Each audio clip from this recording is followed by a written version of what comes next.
وہ تو پہلے ہی اس کے لیے دل میں گرا لگائے بیٹھی تھی. بیٹے کی ایسی حالت تو انہیں مزید برگشتہ کرنے کے لیے کافی تھی، مگر اس سے بھی ضروری اگلے اسٹیپ پر عمل کرنا تھا، اور اس کے لیے نیلوفر کا ہوم ورک مکمل تھا. ٹھیک 2 دن بعد صبح 11 بجے کے قریب دروازے پر دستک ہوئی. چھوٹے نے دروازہ کھولا تو باہر آرڈر پر منگوایا ہوا سامان پہنچانے کے لیے آدمی کھڑے تھے. بازار میں ہڑتال کی وجہ سے آج شیخ جی اور زیغم دونوں گھر پر تھے. زیغم تو سو کر اگلی پچھلی ساری کسر پوری کر رہا تھا، جبکہ شیخ جی لنگی بنیان پہنے صحن کے بیچوں بیچ چارپائی ڈالے بیٹھے تھے. سر پر بیگم سے سرسوں کے تیل کی خوب جم کر مالش کروائی تھی اور اب چھوٹے سے پنڈلیوں پر تیل ملوا رہے تھے کہ درمیان میں یہ رکھنا آ گیا. چھوٹے کی اطلاع پر شیخ جی چارپائی پر لیٹے لیٹے ہی بولے، اوئے چھوٹے، جا کر کہہ دے ہم نے کچھ نہیں منگوایا، لے 10. بھلا شیخوں نے بھی آرڈر پر کبھی کچھ منگوایا ہے؟ شاباش. نیلوفر کچن میں مصروف تھی. سن کر فوراً باہر آئی اور واپس مڑتے چھوٹے کو روک دیا. وہ ابا جی، اصل میں نے منگوایا تھا کچھ سامان، یہ باہر میرا ہی آرڈر ہے. اس کے انداز میں جھجک تھی. اسے آج ڈیلیوری کی امید نہیں تھی، ورنہ کم از کم فوری سوال جواب سے تو بچ جاتی. اوئے پتر، کیا منگوا لیا تو نے، وہ بھی اتنا وڈا سا؟ میں آپ کو ساری بات سمجھاتی ہوں، فی الحال آپ سامان اندر منگوائیں اور یہ پکڑیں پیسے. نیلوفر نے مٹھی میں دبے نیلے کئی نوٹ شیخ جی کی طرف بڑھائے. یہ آپ ان آدمیوں کو دے دیں. اوئے پتر، اتنے سارے پیسوں میں تو میرا ایک واری فیر ولیمہ ہو سکتا ہے، بلکہ تیری نئی سس کو ہنی مون پر لاہور لے جا کر گھما پھرا کر واپس بھی لے آؤں گا. اتنے پیسے دیکھ کر شیخ جی کے ہوش کے ساتھ ساتھ خیالات بھی خاصی اونچی اڑان بھر رہے تھے. آہو ابا جی، یہ پیسے میری سلامیوں کے ہیں، آپ پلیز ان آدمیوں کو دے کر سامان اندر منگوائیں. ناچار شیخ جی کو جانا پڑا. آدمیوں نے سامان ڈیوڑی میں رکھا تو شیخ جی پیٹھ کھجاتے ہوئے بولے، ایدے وچ کی بلائے منڈیا. اس آدمی نے جواباً ہنکار ابھرتے ہوئے شیخ جی کے پیٹ کا جائزہ لیا اور بولا، یہ جس کو آپ کھجا کر بے حال ہو رہے ہیں، بس اس کو ہڑپ کر لینے والی بلا ہے اس میں. زیادہ چچورا نہ بن، سیدھی طرح بول، ورنہ سامان بھی رکھ لوں گا اور پیسے بھی نہیں دوں گا. شیخ جی کا طیش میں آنا لازمی تھا. مقابل بھی صورتحال دیکھ کر فوراً سنجیدگی سے سامان کی نوعیت بتانے لگا. چل پھر قیمت تھوڑی کم کر. شیخ جی بولے، فکس پرائس ہے جی، چل 2-3 ہزار تو کم کرنا، اتنی بڑی رقم ہے یہ. نہیں جی، فکس ہے، آرڈر پر منگوائے سامان کی قیمت طے شدہ ہوتی ہے. وہ آدمی زچ سا ہوا. چل میرا پتر، 1000 تو چھوڑ. شیخ جی نے پچکارا. او جناب، نہیں ہو سکتی. او یار، چل 500 تو چھوڑ. نہیں جی، آپ مجھے پوری قیمت دیں ورنہ میں سامان واپس لے جاتا ہوں. جا اوئے شودیاں، 200 ہی چھوڑ دے. شیخ جی کا انداز لجاجت زدہ تھا. اس آدمی نے جیب سے 200 روپے نکالے اور شیخ جی کی ہتھیلی پر دھپ کر کے رکھے اور بولا، یہ میں پلے سے دے رہا ہوں، اب مجھے میرے سامان کی پوری رقم دیں، وہ کمپنی کی ہے. چول ہی ماریا، لے پکڑ، بڑا آیا، دفع ہو جا فوراً، پھٹ لے ورنہ میرا غصہ پھوٹ پڑے گا. شیخ جی کی ٹون ہی بدل گئی. وہ آدمی حیرت سے دیکھتا پیسے تھام کر بڑبڑاتا ہوا واپس پلٹ گیا اور شیخ جی 200 روپے لنگی کے بل میں اڑستے ہوئے بڑے فخر سے سر دھنتے سوچ رہے تھے، آخر کچھ تو چھڑایا میں نے، ورنہ شیخ کیسے ہوتا. زیغم بڑی بے بسی سے اپنے سامنے پڑی رننگ مشین کو دیکھ رہا تھا. تھوڑی دیر بعد ایک نظر نیلوفر پر بھی ڈال لیتا، جو دونوں بازو سینے پر لپیٹے، آنکھوں میں عزم اور ہونٹوں پر شرارت لیے اسے دیکھ رہی تھی. یہی وہ بلا تھی جو نیلوفر نے آرڈر پر زیغم کے لیے منگوائی تھی. آٹومیٹک تھی، اچھی کمپنی کی، مگر زیغم کو اسے دیکھ کر ہول اٹھ رہے تھے. اسے کیا پتا تھا کہ 1 ہفتہ پہلے نیلوفر نے جو اتنی محبت اور مان سے اس سے موٹی رقم ہتھیائی تھی، یہ کہہ کر کہ آپ کے لیے سرپرائز گفٹ آرڈر کیا ہے، وہ یہ گفٹ تھا. اس سے تو اچھا تھا کہ وہ نیلوفر کو ایک خوبصورت سا لاکٹ سیٹ گفٹ کر دیتا. اتنی بڑی رقم برباد کرتی. زیغم کے دل سے تعصب ختم ہونے کا نام نہیں لے رہا تھا. نیلوفر اس کے چہرے کے اتار چڑھاؤ دیکھتی اس کے قریب آئی اور گہری سانس لیتے ہوئے بولی، ایک تو آپ کا فائدہ سوچوں اور ساتھ میں اتنی باتیں بھی سنوں. کیا حاصل ہوا مجھے اتنا کچھ کر کے؟ آپ تو راضی نہ ہوئے نا؟ اس نے شعوری کوشش سے آواز میں رقت پیدا کی. ایسا نہیں ہے نیلو، مگر میں اتنا سیاپا نہیں کر سکتا. مجھ سے کہاں ایکسرسائز ہوتی ہے، اور اماں تو مجھے ہرگز نہیں کرنے دیں گی. ان کو تو میری باڈی بے حد پسند ہے. زیغم کے لہجے میں فخر اتر آیا تھا. نیلوفر زچ ہو کر بولی، باڈی نہیں، وڈا سارا باڈا ہے آپ کا. کس خوش فہمی میں ہیں آپ؟ آج اسی باڈی کی وجہ سے 10 قدم چلتے ہیں تو سانس پھول جاتی ہے. مشقت والا کام آپ سے نہیں ہوتا، سستی آپ پر سوار رہتی ہے، ہارٹ بیٹ آپ کی نارمل نہیں رہتی، اور پھر سب سے بڑا نقصان اس خوبصورت باڈی کا یہ ہو رہا ہے کہ اس کی وجہ سے آپ اس کوچ ڈرائیور کے ذہن میں سما گئے. ہوتے کوئی آپ بھی سلم اور اسمارٹ تو وہ کبھی آپ کو اتنا نوٹس نہ کرتا، اور آج اسی باڈی کی وجہ سے کہیں بھی اچانک وہ سرے راہ آپ کو ٹکرا جائے تو کیا آپ فوری بھاگ پائیں گے؟ نیلوفر نے جوش سے پھولتی سانسوں کو ہموار کیا اور ایک ایبرو اچکائے اسے دیکھے گئی. زیغم کے چہرے پر سوچ کی پرچھائیاں تھیں. چند لمحے بعد وہ جیسے کسی خیال کے زیر اثر بولا، کہہ تو تم صحیح رہی ہو، میں تو اپنے وزن کی وجہ سے ایک کرسی نہیں پھلانگ سکتا، بھاگ کیسے سکتا ہوں؟ اسی لیے زیغم میں چاہتی ہوں کہ آپ بھاگے نہیں بلکہ مقابلہ کریں. آپ میں چستی ہوگی تو ایک کی 2 دھریں گے. جسم بے ڈھنگا ہونے کے بجائے سڈول ہوگا تو مقابل کے بازوؤں سے مچھلی کی طرح پھسل کر سامنے سے وار کر سکتے ہیں. نیلوفر تو جیسے زیغم کے آگے پوری فلم چلا رہی تھی جس میں وہ ہیرو تھا، اور اپنے کثرتی بازوؤں سے اس کوچ ڈرائیور کا منہ مکوں سے لال کیے جا رہا تھا. وہ ڈرائیور اس پر جھپٹتا تو وہ کمال پھرتی سے جھکائی دے جاتا. پورا بازار اس کے ہیروٹک انسٹنٹس دیکھنے کے لیے ارد گرد جمع ہے. وہ ڈرائیور کو یہاں سے مارتا، وہاں سے پچھاڑتا اور خود ہاتھ نہ آتا. واہ! اپنی ہی جھونک میں بے اختیار زیغم کے منہ سے نکلا. کیا واہ؟ نیلوفر حیران ہوئی. کچھ نہیں، ٹھیک ہے نیلو، آج سے بلکہ ابھی سے. زیغم نے اپنی جگہ چھوڑی اور بڑے اسٹائل سے قمیض اتار کر بیڈ پر اچھالی اور یوں جا کر رننگ مشین کے بیلٹ پر کھڑا ہوا جیسے اس کوچ ڈرائیور کے سینے پر کھڑا ہو. نیلوفر نے خوشی کے احساس کو دباتے ہوئے احتیاط سے اسٹارٹ کا بٹن پریس کیا اور وہیں کرسی پر ٹک کر رینگتی ہوئی بیلٹ پر نظر جماتی. 3 ماہ بعد شیخ جی کے گھر مہمانوں کا تانتا بننا شروع ہو گیا تھا. چاچی، مامی، پھوپھی، تائی سبھی شریک محفل تھیں. مسرت بانو مستانی چال چلتی ادھر سے ادھر منڈلا رہی تھیں. شیخ جی اندر بیٹھک میں مردوں کی ٹولی کو ہمراہ لیے بیٹھے تھے. ابھی کھانا لگنے میں ٹائم تھا، اس لیے تواضع کے لیے فروٹ چاٹ، چنا چاٹ اور دہی پھلکیاں درمیان میں رکھی میزوں پر دھری تھیں. اس دعوت خاص کی خاص وجہ کچھ نہیں تھی، بس مسرت بانو نے گھر میں کچھ ترامیم کروائی تھیں. کچن کی لک کو مکمل بدل دیا گیا تھا.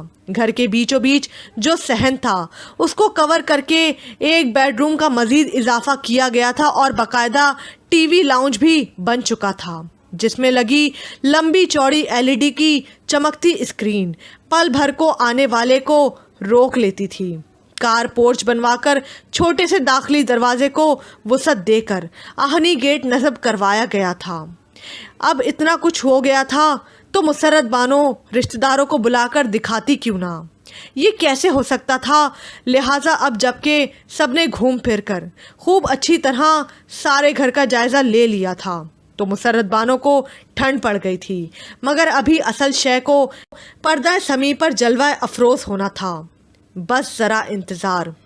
وہی کار پورچ میں سب سے کٹ کر 3 نفوس اس وقت کھڑے نسبتاً ہلکی آواز میں بات چیت کرنے میں مگن تھے، اور وہ تینوں افراد تھے نیلوفر، صبغہ اور نوید.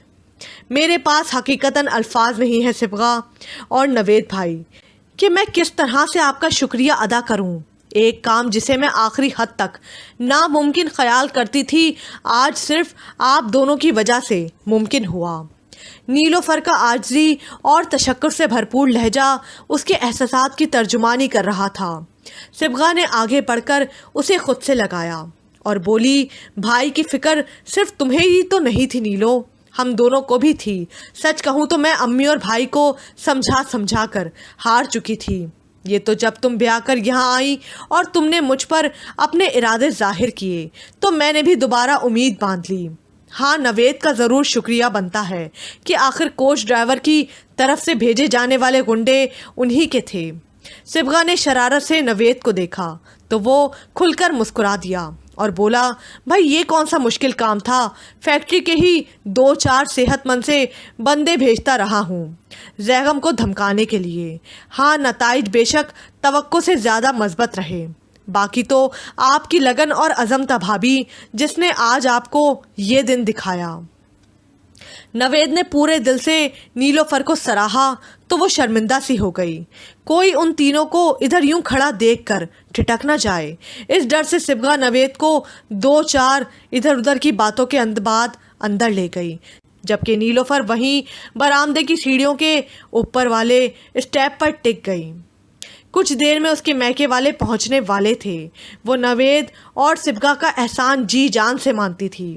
اس میں کوئی شک نہیں تھا کہ جس طرح سے اس نے زیغم کے دل میں کوچ ڈرائیور کا خوف ڈال کر اس کی سست رفتار زندگی کو ایک نیا موڑ دیا تھا، اگر کوئی مددگار نہ ہوتا تو وہ اکیلی صرف اپنا سر ہی پھوڑ سکتی تھی۔ سوائے اتفاق کے صبغہ نے اس کی پریشانی بھانپ لی اور پھر وہ اس پر مکمل طور پر کھل گئی۔ اس کے گھر کے افراد میں صبغہ اس کی سب سے بڑی مددگار ثابت ہوئی۔ ان دونوں نے مشترکہ طور پر زیغم کی بہتری اور بھلائی کے لیے کام کیا تھا۔ صبغہ نے اس کی ہمت ٹوٹنے نہیں دی تھی اور آج اس کی لگن اور عزم کا پھل اس کے سامنے تھا۔ اس کی نظروں کے سامنے زیغم کا سراپا لہرا گیا تو بے اختیار ایک خوبصورت سی مسکراہٹ نے اس کے ہونٹوں کو چھوا، مگر اگلے ہی پل اس کا ارتکاز ٹوٹ گیا۔ گیٹ پر دستک ہو رہی تھی، یقیناً اس کے میکے والے پہنچ چکے تھے۔ جس وقت وہ ہنستی مسکراتی سب کو ساتھ لیے لاؤنج میں داخل ہوئی تو عین اسی وقت زیغم سیڑھیاں اترتا بے نیازی سے دائیں ہاتھ سے گھڑی کا اسٹریپ بند کرتا جیسے سارے ماحول پر چھا گیا۔ سب کی نظریں زیغم پر اٹھی اور پھر جم گئیں۔ خود عافیہ خاتون، صنوبر اور فیروزہ حیرت زدہ تھیں، جبکہ وہ شہزادہ بنا آن بان سے تمام رشتہ داروں سے ملتا ملاتا مسکراتا دھیرے دھیرے اپنی بیوی کے پاس آ رہا تھا۔ نیلوفر کا دل فخر سے بھر گیا۔ آج اس جیسا قسمت کا دھنی کون تھا؟ زیغم یکسر تبدیل ہو گیا تھا، یہ کسی کے گمان میں نہیں تھا۔ مسرت بانو پتر کی بلائیں لیتی تھک نہیں رہی تھیں، اور کیوں نہ لیتی، پتر کی جھب ہی ایسی تھی۔ سلم، اسمارٹ اور ہینڈسم سا زیغم سب کی زبانیں گنگ کر گیا تھا۔ بلیک پینٹ پر وائٹ شرٹ، خوبصورت آرمی کٹ، معمولی سی بڑی ہوئی شیو اور اس سارے میں اس کا بے حد نمایاں ہوتا کثرتی جسم، تنا سا مضبوط اور توانا مردانہ جسم۔ نیلوفر کو تو جیسے ہر طرف سے طاہرہ سید کی گنگناتی آواز سنائی دے رہی تھی۔ یہ محفل جو آج سجی ہے، اس محفل میں ہے کوئی ہمسا ہو تو سامنے آئے۔ 8 بجے کا وقت تھا۔ رات کا کھانا کھا کر تقریباً سبھی مہمان واپس جا چکے تھے، سوائے صبغہ اور نوید کے، یا پھر ابھی تک نیلوفر کے میکے والے ادھر ہی تھے۔ خوش گپیاں تھی کہ ختم ہونے کا نام نہیں لے رہی تھیں۔ چائے کا دور چل رہا تھا۔ موضوع محفل زیغم ہی کی ذات تھی۔